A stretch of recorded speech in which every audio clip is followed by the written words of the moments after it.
नमस्कार. रॉयल कारभारीने आपल्या चॅनलवर तुमचे स्वागत करते. मल्हार सुमतीचे भाग 34 आधीच अपलोड केलेले आहेत. मल्हार सुमती भाग 35. मल्हार सुमतीला एकदम घट्ट मिठी मारून झोपला. सकाळी सुमतीला लवकर जाग आली आणि आज तिला चौथा दिवस होता, त्याच्यामुळे डोक्यावरनं आंघोळ करणार होती. सुमती आता मल्हारच्या मिठीतनं उठली.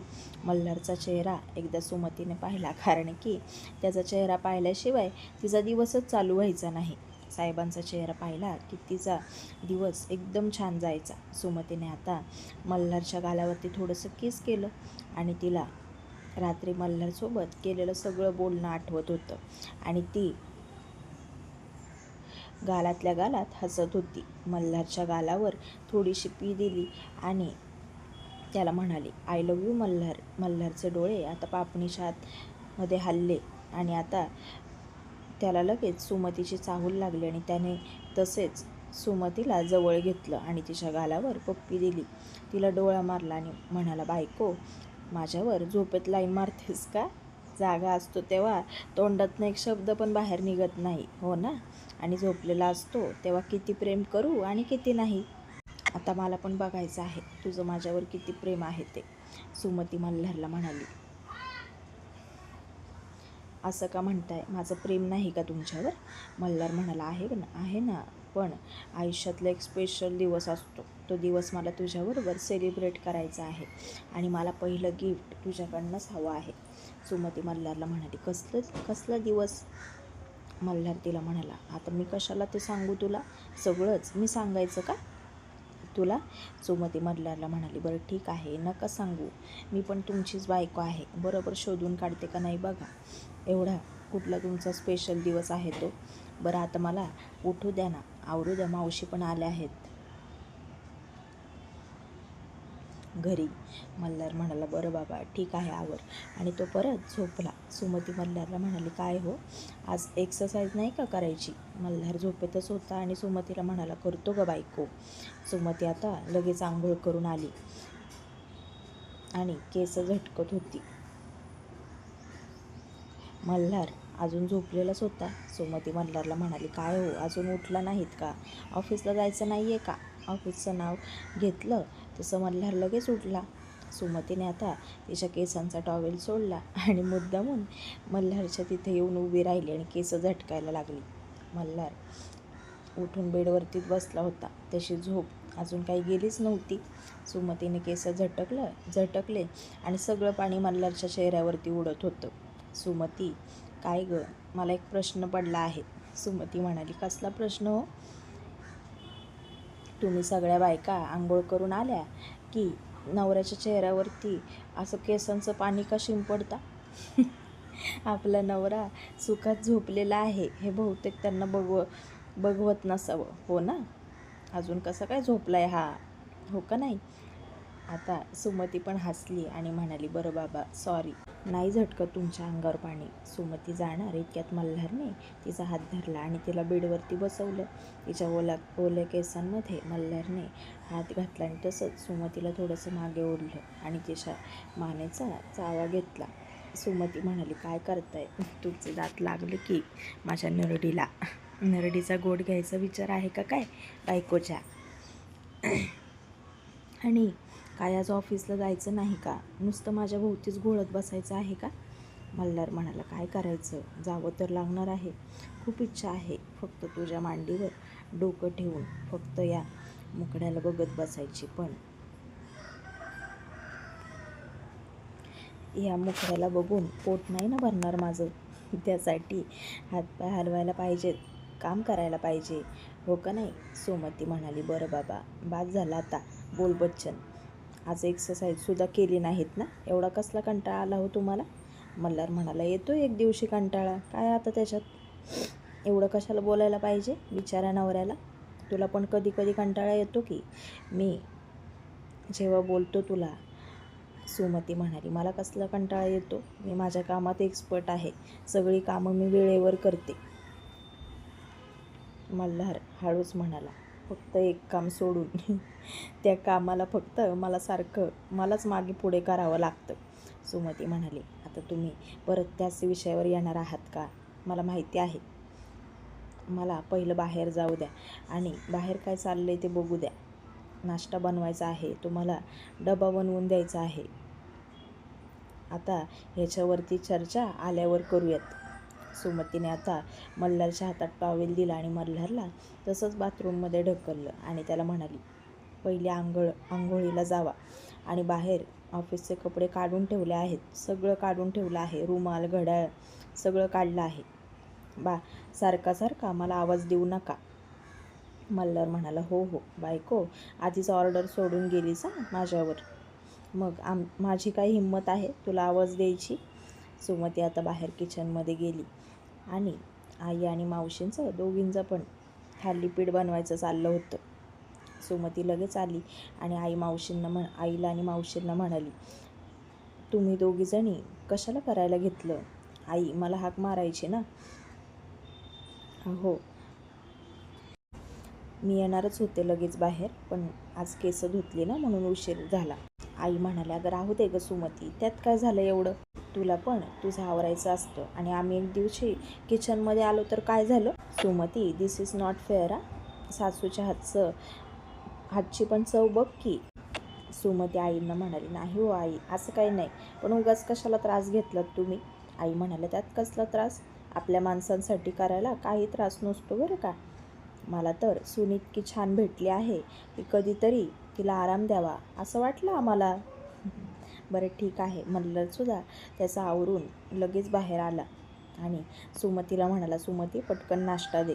सुमती मनातच बेडरूममध्ये हवा तेवढा टाईमपास करतील, पण बेडरूमच्या बाहेर एकदा बाबांनी पाय टाकला की त्याला एक सेकंदसुद्धा दम नसतो. आई म्हणाले, सुमती अगं फ्रीजमध्ये जरा लोणी आहे, ते काढून देतेस का, गरम गरम पराठ्यावर लोणी छान लागतं. सुमती म्हणाली, हो आई, देते ना. बरं मल्हार, मी काय म्हणते,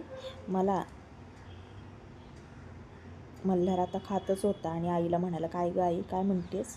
अरे मावशीला घेऊन जरा शॉपिंग करायला जातो आम्ही तिघीजणी आणि उद्या तुझा. आई पुढे काय बोलणार इतक्यात मल्हारने आईचा हात दाबला आणि म्हणाला, शांत बस. सुमती म्हणाली, काय हो आई, उद्या काय. आई हसल्या आणि म्हणाल्या, काय रे मल्हार, सांगू का सुमतीला उद्या काय आहे ते. मल्हार म्हणाला, कशाला, काय नको सांगू तिला. सुमतीने आता विचारायचं टाळलं, कारण की हा बाबा काय आईंना सांगून देणार नाही, हे गेल्यावर आईंना विचारते. मल्हारने सुमतीच्या हातात पैसे दिले आणि सुमतीला म्हणाला, तिघीजणी मस्त शॉपिंग करून या आणि बाबांसाठी पण काहीतरी घे, उद्या गावाला जायचं आहे ना. आई मल्हारला म्हणाली, काय रे मल्हार, किती दिवसाची सुट्टी घेणार आहेस ऑफिसला. मल्हार म्हणाला, आई मला सरांना विचारावं लागेल, मी तरी 1च दिवसाची सुट्टी म्हणत होतो. पण मल्हारने आता सुमतीकडे पाहिलं. सुमतीने खूप बारीक तोंड केलं होतं, कारण की तिला माहीत होतं, हा जर निघाला तर मलासुद्धा ह्याच्याबरोबर यावं लागणार. पण काय आहे ना, कोणाला तरी राहायचं आहे गावाला, त्याच्यामुळे टाकतो 4 दिवसाची रजा. सुमतीच्या चेहऱ्यावर आता हसू आलं आणि तिने कोणाच्याही नकळत किचनमधूनच मल्हारला फ्लाइंग किस केला आणि मल्हारने त्याच हाताने तो फ्लाइंग किस घेतला आणि तोच हात त्याने त्याच्या ओठांना लावला. सुमतीला डोळा मारला आणि तसंच ऑफिसला निघून गेला. आई सुमतीला म्हणाल्या, काय गं सुमती, उद्या काय आहे तुला माहिती नाही का. सुमती म्हणाली, नाही ना आई, काय आहे उद्या. आणि मला तरी असं वाटतंय की यांचा वाढदिवस वगैरे आहे का.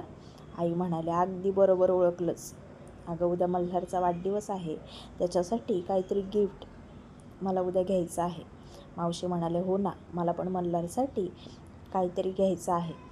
आई म्हणाले, अगं कशाला.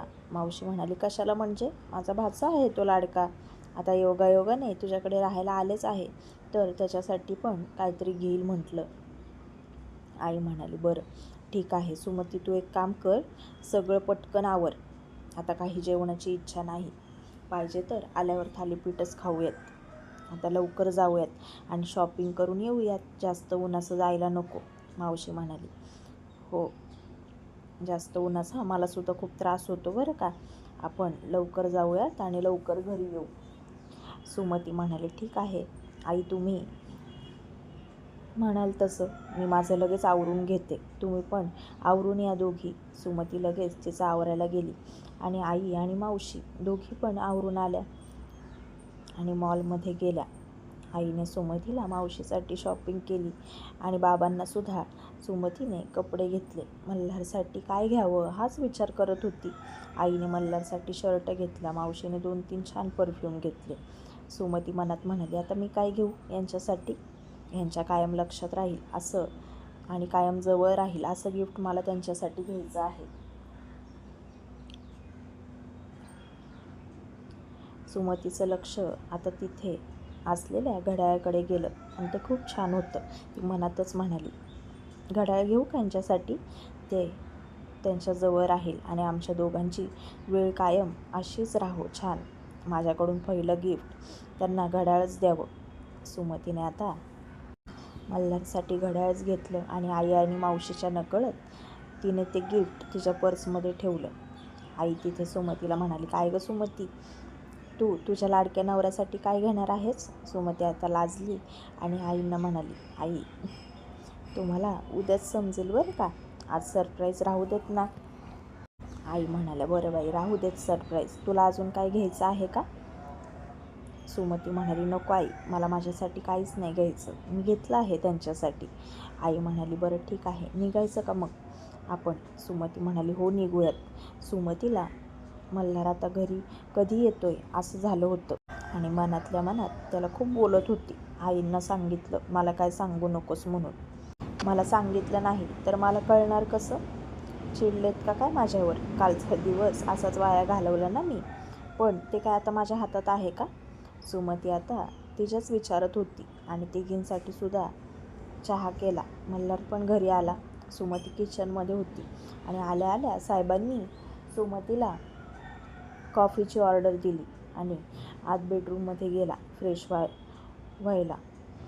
फ्रेश होऊन बाहेर आला. सुमतीने आईंना आणि मावशींना चहा दिला.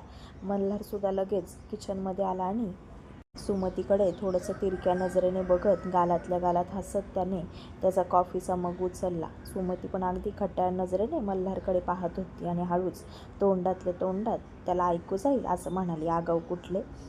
आईंचं आणि मावशीचं सगळं लक्ष गप्पांमध्ये होतं आणि समोर TV लावला होता. मल्हार आता तिथेच थांबला आणि सुमतीला म्हणाला, काय गं सुमती, काय म्हणालीस मला? सुमती म्हणाली, मी कुठे काय म्हणाले, कॉफी प्या, थंड होईल. मल्हार म्हणाला, हो का?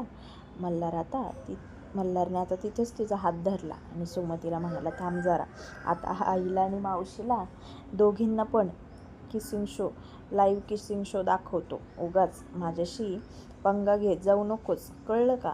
मला आगाऊ म्हणालीस ना? सुमती म्हणाली, मग काय आगाऊच आहात तुम्ही, कुठे सांगता मला सगळ्या गोष्टी? मल्हार म्हणाला, सांगाव्या लागतात का? नवऱ्याच्या सगळ्या गोष्टी माहिती पाहिजेत बायकोला. बरं तुला कळलं ना उद्या काय आहे? उद्या. सुमती म्हणाली, नाही कळलं, मला कोण सांगणार आहे? तुम्ही आधीच सांगून गेलात आईंना, काही सांगू नकोस तिला. मग त्यांनी नाही सांगितलं मला. सुमतीने पण आता चहाचा कप उचलला आणि मावशीला म्हणाली, मावशी आले हा मी पण तुमच्यासोबत गप्पा मारायला. मावशी म्हणाल्या, ये. मल्हार मनातच म्हणाला, उगाच म्हणालो आईला काही सांगू नकोस सुमतीला म्हणून, पण खरंच आईने काय सांगितलं नसेल का? असं होणारच नाही. या सासू सुनेचं खूप चांगलं जमतं आणि ही बाई आता खूप मला उल्लू बनवायला लागली आहे. आई आणि मावशी तिथून उठल्या आणि म्हणाल्या, बाबांनो आमचा चहा संपला आहे, आता आम्ही थोडंसं खाली फेरफटका मारून येतो. चल गं मधू, तुमच्या दोघांचं चालू दे. पुढील भाग पाहण्यासाठी चॅनलशी कनेक्टेड राहा.